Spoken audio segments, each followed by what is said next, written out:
इसलिए भाजपा हटाओ, यूपी बचाओ, करणी सेना के कुछ कीड़े मकोड़े।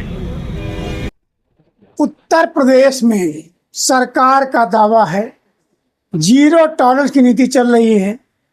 जीरो टॉलरेंस की नीति के तहत ही आज स्वामी प्रसाद मौर्य पर हमला हो गया। स्वामी प्रसाद मौर्य फतेहपुर एक कार्यक्रम में जा रहे थे। आप देख निष्पक्ष दस्तक, मैं हूँ राजू यादव। फतेहपुर कार्यक्रम में जा रहे थे स्वामी प्रसाद मौर्य। उससे पहले रास्ते में उनका स्वागत होना था।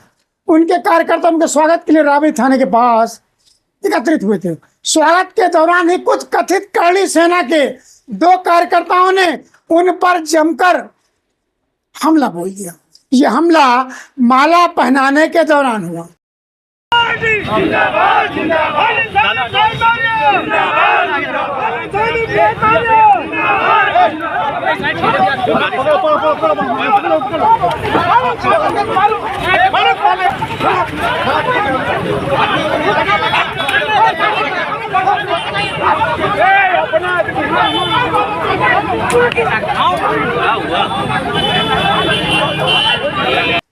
उसके बाद बड़ी घटना हो गई। स्वामी प्रसाद मौर्य के कार्यकर्ताओं ने उन हमलावरों को जमकर पीटा।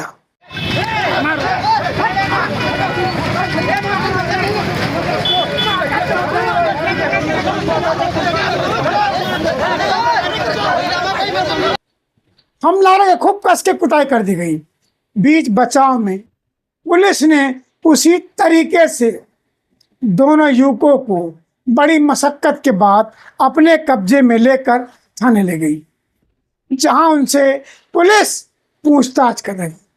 पिटने के बाद स्वामी प्रसाद मौर्य पिटने के बाद योगी सरकार पर जमकर हमला बोलते हैं और स्वामी प्रसाद मौर्य ने कहा करणी सेना के कीड़े मकोड़े हैं जो इस तरीके से अराजक हो गए हैं और मुख्यमंत्री योगी आदित्यनाथ के सजाती हैं, उसी का ये फायदा उठा रहे हैं। करणी सेना बेपरवाह हो गई है, बेलगाम हो गई है। आइए सुनते हैं स्वामी प्रसाद मौर्य आगे क्या कहते हैं। क्योंकि कार्यक्रम लोक मोर्चा के कार्यकर्ताओं का सम्मेलन फतेहपुर जनपद स्थित हदगांव में है, जिसको अटेंड करने के लिए मैं वहां जा रहा हूं। और क्योंकि उत्तर प्रदेश सरकार सभी मुद्दों पर पूरी तरीके से फेल हो चुकी है। 2027 में यूपी बचाओ भाजपा हटाओ नारे के साथ लोक मोर्चा पूरी तैयारी के साथ मैदान में उतर रही है। आज योगी सरकार की असफलता का अंदाजा इसलिए लगाया जा सकता है कि उत्तर प्रदेश सरकार के नगर विकास एवं ऊर्जा मंत्री किस तरीके से अधिकारियों के न सुनने की बात को साबित किया है। वहीं पर महिला कल्याण मंत्री ने अधिकारियों की शिकायत लेकर के धरने पर बैठने के लिए मजबूर हुई। वहीं एक दूसरे मंत्री श्री राही जी भी अधिकारियों की अनसुनी को लेकर के थाने पर धरने पर बैठे। तो जब सरकार के मंत्रियों का ये रोना है कि अधिकारी सुनते नहीं, तो आम जनता का क्या पूछना हाल होगा, इसका अंदाजा लगाया जा सकता है। इसलिए भाजपा हटाओ, यूपी बचाओ का लक्ष्य मान करके लोक मोर्चा आने वाले 2027 विधानसभा चुनाव में क्या चौबन तैयारी के साथ मैदान में उतर रही है और भाजपा का सूबा साफ करने की तैयारी में। अभी अराजक तत्व कुछ लोग आ गए थे, कौन है, क्या कहना चाहेंगे उनके लिए? अब यूपी सरकार तो पूरा जंगल राज बन गया। गुंडे, माफिया, अपराधी बेखौफ कानून की धज्जियां उड़ा रहे हैं।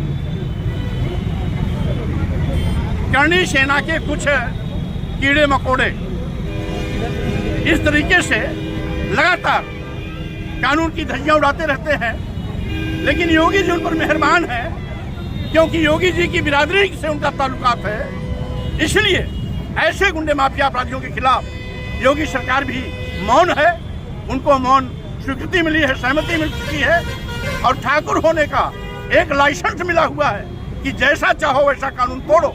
ये करणी सेना के लोग ऐसे ही अराजक तत्व हैं जो उत्तर प्रदेश की कानून व्यवस्था को मिट्टी में मिलाने का काम कर रहे हैं। पुलिस की मौजूदगी में यह मारपीट हुई है, पुलिस यहाँ मौजूद है फिर भी मारपीट हुई। अब यही गुंडाराज है, यही जंगल राज है, यही उत्तर प्रदेश का जंगल राज आज सबके सर पर चढ़ के बोल रहा है कि पुलिस की मौजूदगी में जब इन गुंडे माफिया अपराधियों के हौसले इतने बुलंद है तो गैर मौजूदगी में इनका नंगनाच कितना चलता होगा इसका अंदाजा लगाया जा सकता है। क्या लग रहा है यूपी में सब कुछ सही चल रहा है? मुख्यमंत्री जो है दिल्ली जा रहे हैं, मुख्यमंत्री से मिल रहे हैं, मंत्री परेशान है, 11 टीमें तैयार कर रही है, क्या लग रहा है यूपी में? अगर सब कुछ ठीक होता तो 3-3, 4-4 मंत्री अधिकारियों के न सुनने की पीड़ा को शामिल नहीं करते। इसलिए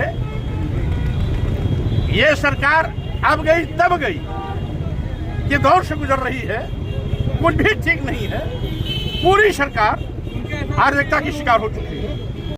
आपने सुना स्वामी प्रसाद मौर्य ने इस मामले में क्या कहा। अब आइए जानते हैं इस मामले पर पुलिस का क्या कहना है। कार्यकर्ता उनके जो है फूल माला लेके खड़े थे, उसी में 2 व्यक्ति थे जिन्होंने उनको माला पहनाया, उनका हत्या करने का प्रयास किया, जिस पर कि पुलिस द्वारा जो है बीच बचाव किया गया उसमें, और जो कार्यकर्ता थे और उनके बीच में थोड़ी झड़प हुई, जिसके बाद पश्चात दोनों व्यक्तियों को गिरफ्तार कर लिया गया है और इसमें FIR दर्ज करके जो अग्रिम विधि कार्रवाई है वो कराई जा रही है। करणी सेना का नाम आ रहा है, उसको लेकर देखिए जो भी हर बिंदु पे जांच की जाएगी और इस पे जांच करने के पश्चात जो भी तथ्य सामने आएंगे उसके अनुसार इसमें विधि कार्रवाई कराई जाएगी। सर जो लड़के पकड़े गए हैं क्या वो किसी पार्टी के हैं या ऐसे जो है स्वागत के लिए खड़े थे? नहीं, उनके साथ जो कार्यकर्ता थे उन्हीं के साथ में ये लड़के खड़े थे माला लेकर के, और उन्होंने उनको माला पहनाया और उसके बाद जो है हत्या करने का प्रयास किया, जिस पर कि उनको ये रोका गया है और गिरफ्तार कर लिया गया है उनको, और जो भी तथ्य होंगे और पूछताछ की जा रही है, जो तथ्य सामने आएंगे उसके अनुसार आगे की कार्रवाई कराई जाएगी इसमें।